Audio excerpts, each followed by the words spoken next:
السلام علیکم رحمۃ اللہ وبرکاتہ۔ میں ہوں شبینہ تاج اور آپ دیکھ رہے ہیں علم کی روشنی یوٹیوب چینل علم کی روشنی۔ آج اس ویڈیو میں ہم چائلڈ ڈیولپمنٹ اینڈ پیڈاگوجی کے MCQs نمبر 11 سے 40 تک ڈسکس کرنے والے ہیں، کیونکہ ہم نے پہلے ویڈیو میں 1 سے 10 تک MCQs کیا ہے ڈسکس کیے تھے، تو اس ویڈیو میں نمبر 11 سے لے کر نمبر 40 تک MCQs ڈسکس کریں گے جو ٹیچر ایلیجبلٹی ٹیسٹ یا کسی بھی ٹیچنگ ایگزام کے لیے بہت ہی امپورٹنٹ ہیں۔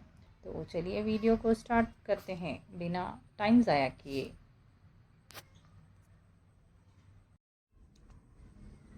تو 11واں سوال ہے، سیکھنے کی بنیاد کیا ہے؟ تو سیکھنے کی بنیاد ہے تجربہ۔ سوال، بچے کا پہلا اسکول کیا ہوتا ہے؟ جواب، گھر۔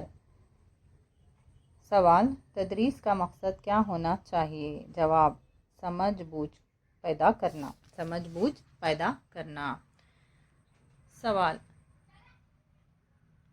فرائڈ کے مطابق شخصیت کے 3 حصے کون سے ہیں؟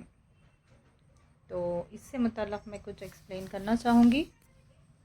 مشہور ماہر نفسیات سگمنڈ فرائڈ کے مطابق شخصیت کے 3 بنیادی حصے ہوتے ہیں۔ یہ تینوں حصے انسان کے رویے، سوچ اور جذبات کو متاثر کرتے ہیں۔ تو یہ حصے کون سے ہیں؟ اڈ، ایگو اور سپر ایگو۔ تو اڈ جو ہے یہ شخصیت کا سب سے ابتدائی اور فطری حصہ ہے۔ یہ صرف خواہشات، جذبات اور جبلتی تقاضوں پر مبنی ہوتا ہے۔ کہتا ہے مجھے ابھی چاہیے۔ یہ عقل یا اصول نہیں دیکھتا، صرف خوشی اور تسکین چاہتا ہے۔ دوسرا جو حصہ ہے ایگو، یہ شخصیت کا حقیقت پسند حصہ ہے۔ یہ اڈ کی خواہشات کو حقیقت کے مطابق پورا کرنے کی کوشش کرتا ہے۔ کہتا ہے چلو دیکھتے ہیں یہ کام حقیقت میں ممکن ہے یا نہیں۔ یہ اصلی دنیا کے اصولوں کے مطابق چلتا ہے۔ تو تیسرا حصہ ہے سپر ایگو، یہ شخصیت کا اخلاقی اور ضمیری حصہ ہے۔ یہ ہمیں صحیح اور غلط کا احساس دلاتا ہے۔ کہتا ہے یہ کرنا ٹھیک نہیں ہے، یہ اخلاق کے خلاف ہے۔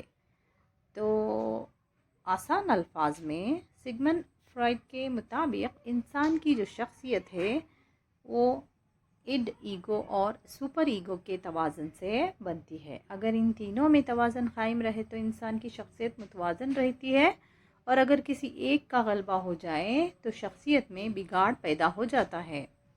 امید ہے آپ کو اس ٹاپک سے ریلیٹڈ کانسیپٹ سمجھ آ گیا ہوگا دوستوں۔ تو نیکسٹ سوال کی طرف چلتے ہیں۔ 15واں سوال ہے، بچے کی انفرادی تفریح کیا ہے؟ تو جواب ہوگا، ہر بچہ مختلف ہوتا ہے۔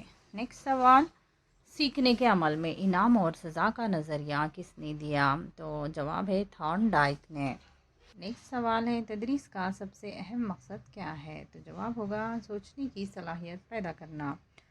نیکسٹ سوال ہے، بچے کی غلطیاں کس چیز کی علامت ہیں؟ تو جواب ہے سیکھنے کے عمل کی۔ نیکسٹ سوال ہے، ترقی ڈیولپمنٹ کی خاصیت کیا ہے؟ جواب، یہ مسلسل عمل ہے۔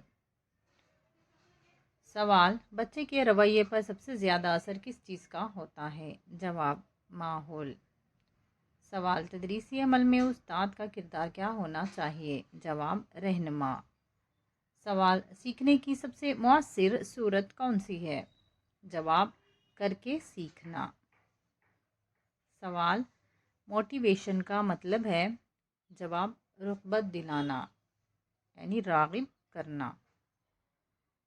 سوال، بچے کی زبان کی ترقی کب سے شروع ہوتی ہے؟ جواب، پیدائش سے۔ سوال، تدریسی عمل میں سوال پوچھنے کا مقصد کیا ہے؟ جواب، سوچ کو بیدار کرنا۔ سوال، ایک اچھا استاد اپنے شاگردوں کو ڈیش جواب سمجھاتا ہے۔ سوال، بچے میں اعتماد کیسے پیدا کیا جا سکتا ہے؟ جواب، حوصلہ افزائی سے۔ سوال، تدریس میں سرگرمیوں کی ضرورت کیوں ہے؟ جواب، دلچسپی پیدا کرنے کے لیے۔ سوال،